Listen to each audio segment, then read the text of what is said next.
তপ্ত রোদে দীর্ঘ লাইনে দাঁড়িয়ে দারোয়ান আব্দুল খালেক পরিবার চালাতে বাড়তি আয়ের আশায় ডিউটির ফাঁকে করেন রাইড শেয়ার। জ্বালানি সংকটে তেল নিতে কেটে যায় দিন, থেমে থাকে চাকা, জীবনের গতি জীবিকা। মূলত সিকিউরিটি গার্ডে চাকরি করি, সাথে পাশাপাশি এডে দিয়ে ওই যে হুন্ডায় ভাড়া মারি, দেখা যাচ্ছে মাঝে মধ্যে 500 মারি, 700 মারি, 300 মারি, আবার ডিউটির সময় ডিউটি দিতে ডিউটি শেষ করে আসি। এর ভিতরে আবার যেনকে তেল নিতে হয় সেনকে তো আর ভাড়া টাড়া মারা সম্ভব হবে না। এই তেল নিতে যে দিনটি এই আজকে আইছি না, এই যত সকাল হোক এই শেষ। তার মতো কয়েক ঘন্টা অপেক্ষার পর জ্বালানি তেল পাচ্ছেন রাজধানীর বিভিন্ন ধরনের পরিবহন চালকরা। প্রাইভেট কার, মাইক্রোবাসের চালকদের অপেক্ষা আরও দীর্ঘ।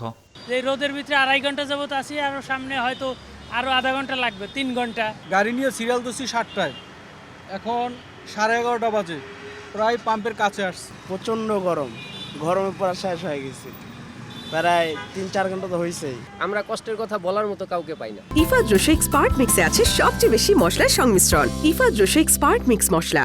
জ্বালানি ব্যবস্থাপনায় স্বচ্ছতা আনতে ফুয়েল পাস চালু হলেও অ্যাপসটি নিয়ে আছে মিশ্র প্রতিক্রিয়া। অনেকের অভিযোগ, ঢাকার সব পাম্প পুরোদমে তেল বিক্রি না করায় চাপ বেড়েছে কয়েক গুণ। ঝামেলা তো পড়তেছে অনেকে, আমি তো অ্যাপস মাত্র খুলছি সকালে, এখন পাম্পে গেলে বুঝতে পারবো। 15 দিন ধরে আমি ট্রাই করতেছি, রেজিস্ট্রেশন হচ্ছে না।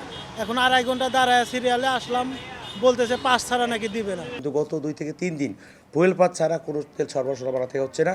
তো কিছু টেকনিক্যাল ত্রুটি আমাদের সামনে চলে আসে আলটিমেটলি। তো সেগুলোকে আমরা তাদেরকে ওইভাবেই বুঝে বলা হয় যে আপনি হয়তো টেকনিক্যাল সমস্যার সমাধান করে আসতে হবে, আইদা আমার এখান থেকে তেল সরবরাহ করা সম্ভব না। ফুয়েল পাস অ্যাপ ব্যবহারকারীরা প্রতিবারে সর্বোচ্চ 10 লিটার করে অকটেন পেট্রোল পাচ্ছেন। এছাড়া প্রাইভেট কার চালকরা 2 আর মাইক্রোবাস পাচ্ছে 3000 টাকার তেল।